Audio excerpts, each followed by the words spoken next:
Agradeço aqui estar com vocês, dando este curso no marco de um Erasmus Mundo, um Master de Mitra, que foi iniciado pela iniciativa de várias universidades, Lille na França, Leuven, Lovaina na Bélgica,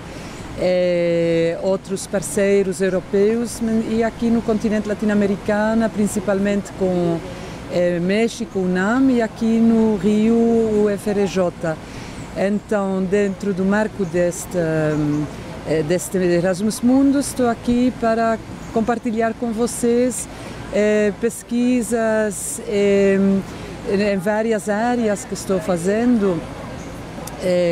A minha formação é na área das línguas, filologia românica, também na antropologia e principalmente trabalho como professora na área de estudos de tradução. Então, o que acho interessante compartilhar com vocês aqui, que vocês estão no departamento na área de psicologia, que é outra área, mas que cada vez mais essas áreas, essas disciplinas vão construindo um marco de pesquisa comum, acho, né? Então, acho interessante poder conversar com vocês, dialogar sobre a partir das minhas pesquisas, que são muito interdisciplinares. Neste curso que estou dando, que coloquei como título Antropologia e Tradução, quero mostrar como a ideia de tradução, não realmente tradução como objeto de estudo, que seria o caso dos pesquisadores da área dos estudos de tradução, mas a tradução mais como metodologia para chegar a um conhecimento mais amplo, mais rico da nossa sociedade. Então, para mim, a ideia de tradução como metodologia é realmente um conceito central hoje para os antropólogos, como pode ser também para a psicologia social, ou talvez também para outras disciplinas, como o estudo mesmo da literatura, onde também a tradução como metodologia para abrir conhecimento é cada vez mais importante. Os estudos literários já se viraram mais também literatura comparada, e essas pesquisas reconhecem também agora metodologicamente a posição central da tradução. O meu trabalho com a tradução nasceu realmente não só desde a minha vinculação com o vínculo que tenho com o Departamento de Estudos de Tradução na Universidade de Antuérpia, mas também porque o tema que mais me interessou como antropóloga foi a criação de identidades coletivas através da história, e principalmente a história das culturas ibéricas, particularmente Espanha. Então, a partir do meu conhecimento da história da Espanha e como foi construído o nacionalismo espanhol, primeiro a partir de uma ideia da etnicidade e convivência de diferentes grupos religiosos. De lá, a partir dos estudos étnicos, comecei a me interessar pelo tema dos nacionalismos. Da Espanha passei a estudar também o meu país, que é a Bélgica, que poucos antropólogos, tanto antropólogos estrangeiros quanto os antropólogos belgas nacionais, se interessam pela Bélgica. É como se um antropólogo só pode se interessar por culturas diferentes, estranhas ou alheias, e não vê o interesse da sua própria cultura. Então essa foi assim a minha trajetória. no meu país, na Bélgica também, o país ficou muito marcado pela história das duas guerras mundiais. Então, desde o meu observatório sobre a Europa, desde Bruxelas, eu estava olhando, conhecia bem a história da Segunda Guerra Mundial, da Alemanha, o nazismo, conhecia pelas pesquisas a história da Espanha, e então tentei de fazer uma ponte, uma tradução antropológica entre esses dois casos históricos que marcaram muito a história e a construção europeia. Posteriormente, e é mais recente na minha trajetória intelectual, estou me interessando muito pela América Latina. Já estou viajando mais para a América Latina que no próprio continente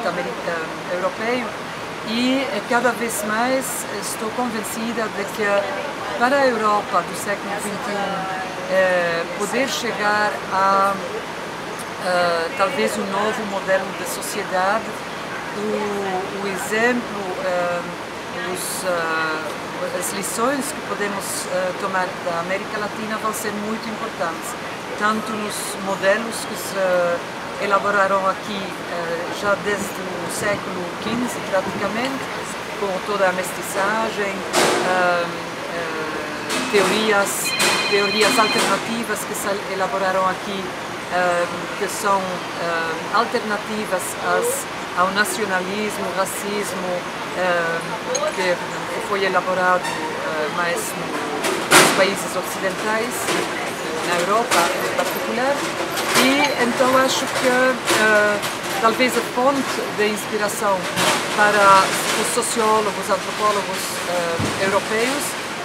deve ser a América Latina neste momento. Acho que já está começando desde a década dos 90, e 1992 foi um ano muito importante para o salto, digamos, qualitativo dessas teorias elaboradas na América Latina, porque no contexto da famosa comemoração do 5º centenário que pretendia fazer a Espanha, então houve muita polêmica nos anos anteriores, teve muita polêmica nos próprios países latino-americanos, e foi quando surgiram essas propostas novas ou inovadoras, como todo o marco teórico da decolonialidade com Aníbal Quijano. Se não me engano, Aníbal Quijano publica o texto dele em 1992. Então, isso não é novo, mas está demorando bastante, acho, para chegar no centro daquele sistema mundo que o primeiro colonialismo construiu. E então vemos como só recentemente na literatura anglo-saxônica, estão pouco a pouco chegando essas leituras. Entre os meus colegas antropólogos da Universidade de Leuven, realmente até agora, nem os que sobretudo são africanistas, elas não estão trabalhando com esses conceitos. O ano passado eu convidei o Walter Mignolo para dar uma palestra em Leuven. Foi atendida por alguns colegas, nem todos, porque elas não sabiam quem era Walter Mignolo, infelizmente. E eu sei que elas foram muito críticos com esses conceitos, que elas não sabem realmente como aplicar, como trabalhar com isso no marco dos estudos antropológicos que elas fazem, que é no contexto da África, mas eu vejo que em muitos casos elas continuam falando sobre a África, não com os africanos, não estão dialogando, e até um delas me criticou porque eu principalmente publico em espanhol, às vezes em português, mas principalmente em espanhol, também às vezes em inglês, mas eu expliquei que eu prefiro publicar em espanhol para poder dialogar de forma direta num plano de igualdade, compartilhando a mesma língua com os colegas antropólogos no mundo ibérico, que eu acho muito interessante o que elas fazem, o que elas escrevem, e quero dessa maneira também romper esses marcos hegemônicos que, mesmo que todos os colegas meus antropólogos estão falando sobre antropologia autorreflexiva, eu vejo que isso fica num nível muito retórico de discurso. Falando dessa tradução como metodologia, e também, como eu disse, o trabalho meu é muito interdisciplinar, que isso é dificuldade de explicar a outros como, porque cada um é de uma área, então é difícil entrar em outras disciplinas e tal. Uma das críticas, queria talvez para a sua pesquisa, eu sei que por minha situação de trabalho, que estou na área de antropologia em Leuven, em Lovaina, na área de estudos de tradução em Antuérpia, então por essa situação laboral eu estou lendo o que publicam os tradutólogos hoje e também leio o que publicam os antropólogos, e como vejo muito bem como os tradutólogos, porque em todas as disciplinas hoje acontece que, como tudo vai cada vez mais depressa, os conceitos ficam antiquados em pouco tempo. Então, todo mundo está constantemente olhando para novos conceitos mais interessantes. Os tradutólogos têm como fonte de inspiração a antropologia. Elas falam em, por exemplo, pegam a definição de cultura de Clifford Geertz, citam muitos antropólogos. Então, uma das críticas dos estudos de tradução é que a tradução na antropologia virou-se como uma moda, um conceito central nas ideias de certos antropólogos, como pode ser acho que é James Clifford, mas que nesses livros que até colocam tradução no título de uma obra antropológica, aqueles antropólogos realmente não se dedicam à tradução como entendem os tradutólogos o que é tradução. Então, vice-versa também acontece que os tradutólogos usam se usam conceitos antropológicos sem realmente se interessar por um estudo de caso, uma etnografia. Então, o que eu pretendo com essa interdisciplinaridade é que realmente não fica só como um conceito bonito ou novedoso, pegado de outra disciplina, mas que também o como trabalham, por exemplo, os tradutólogos hoje, que fosse integrado em como hoje os antropólogos trabalham. Muitos antropólogos, isso também é uma crítica que posso fazer ao meu departamento em Leuven, os meus colegas sempre tinham oposto, se opuseram, não sei, se opuseram sempre a que um aluno de antropologia tivesse possibilidade de aprender uma língua estrangeira e tivesse um reconhecimento acadêmico mínimo, os créditos, por exemplo, por aprender uma língua estrangeira. Então, acho que é uma crítica importante que se tem que fazer à antropologia. Um antropólogo normalmente trabalha em contextos onde ele tem que falar outra língua ou que ele obriga ao seu informante a comunicar em outra língua, e a maioria dos antropólogos são muito pouco conscientes do que significa comunicar através de uma mensagem traduzida. Então, tem uma área, na Universidade de Antuérpia são pioneiros, mais ou menos nessa área, tem isso muito forte entre os linguistas, a área dentro da linguística que é pragmática, é o estudo da língua no uso social da língua. Então, essa área da pragmática é muito perto da área da antropologia, só que como funciona a universidade, são disciplinas diferentes e um não se interessa pelo trabalho do outro. Então, eu acho que no caso, por exemplo, o estudo de migrações internas ou como seja, mesmo que esses migrantes falam português ou falam brasileiro, se você quiser, o uso que elas fazem da língua, os significados que elas dão a certos conceitos são diferentes. A maneira que elas têm de comunicar pode ser diferente. Então, a pragmática, que é uma área subdisciplina da linguística, estuda tudo isso. Então, acho que não é só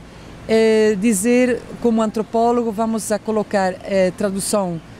como um conceito central, porque realmente entender outra cultura exige um esforço de tradução antropológica, mas eu acho que é preciso dar também um passo mais e também, como antropólogo, nos dedicar ao que os linguistas chamam de análise de discurso. Realmente o trabalho sobre a língua, que é essencial para saber qual o significado de uma mensagem transmitida por um informante. Então lá tem também uma área muito interessante para os antropólogos, como vice-versa, como já disse, os tradutólogos agora, em muitas pesquisas atuais, elas chamam essas pesquisas de etnografias. Elas fazem também o seu trabalho de campo, só que muitas vezes é em um laboratório com tecnologias assim sofisticadas e elas falam em fazer uma etnografia da tradução. Então lá também acho que os tradutólogos devem também saber como se faz uma etnografia e deverão aprender com antropólogos como se faz uma etnografia. Não é suficiente pegar simplesmente o conceito de etnografia e renovar assim dessa maneira os estudos de tradução. Então, entre os inícios dos estudos de tradução, se vem insistindo, mas na teoria, porque na prática não é assim sempre. Tem três tipos de tradução: tradução interlingual ou linguística entre línguas diferentes, intralinguística e tem a tradução intersemiótica. Então, isso forma parte do que são as teorias os estudos de tradução, só que na formação dos tradutores, normalmente a tradução da formação de tradutores se limita a um só tipo de tradução, que é traduzir entre línguas diferentes. Só faz, acho que são agora 4 ou 5 anos que eu, tanto na formação de tradutores na Universidade de Antuérpia, quanto na formação de antropólogos na Universidade de Leuven, foi a iniciativa minha que se introduz um curso de comunicação intercultural que estou dando em ambas as universidades. A comunicação intercultural considera também que não temos só comunicação verbal, mas também não verbal. Então, para mim, o primeiro em colocar isso também e em desenvolver o que vai ser o paradigma dos estudos de comunicação intercultural é Edward Hall, que ele vai insistir os livros dele, The Silent Language and the Hidden Dimension. A proxémica, ela estuda outro tipo de comunicação que não é só comunicação verbal. Nos meus estudos precisamente este ano, organizei um simpósio que fizemos em Paris e depois em várias universidades na Bélgica, sobre práticas contra-hegemônicas que tem a ver com o colonialismo europeu na América Latina, onde a figura ou ideia de ser letrado foi essencial para construir o poder colonial. Está também nas ideias de Aníbal Quijano, de Ángel Rama. Então fomos explorando assim estratégias, práticas contra-hegemônicas desenvolvidas pelos oprimidos, pelos subalternos, para também ter acesso ao poder, às vezes um poder alternativo. Entre os estudos que estudamos, e que, se temos tempo, agora esta tarde vou poder apresentar, estamos estudando a comunidade andina, principalmente peruana, em Bruxelas, e como elas, através dessas práticas corporais, mas também através do resgate da língua de memória, que é o quechua, que elas nunca aprenderam a falar, a escrever, nem a falar, muitas delas, nos países de origem. Elas estão aprendendo o quechua em Bruxelas e, através de práticas corporais, estão entrando também no cenário político, não somente da Bruxelas, mas também das comunidades, das instituições europeias. É o projeto que estou trabalhando com uma das minhas orientandas, que ela é peruana, e que pretendo continuar também com outros. Já fiz parte com uma orientanda também argentina e equatoriana. E nesse sentido vou mencionar também tudo o que é comunicação performativa, performance, gestual ou corporizado ou incorporizado, vai ser parte das minhas futuras pesquisas. Também porque vejo que nos estudos de tradução é um aspecto que está ganhando terreno, as interações entre o tradutor, que trabalha com língua, mas cada vez mais o trabalho do tradutor é com uma máquina, é com um computador. Então, essas interações corporais também do tradutor como pessoa com uma máquina é uma área que estou achando muito interessante. Estou explorando novas leituras e então lá também forma parte desse novo paradigma de quebrar fronteiras, fronteira entre o oral e o escrito, que também é uma fronteira artificial, fronteira entre o corpo e a razão, talvez, ou alma, que também não dá para explicar como dois mundos diferenciados e em compartimentos completamente separados.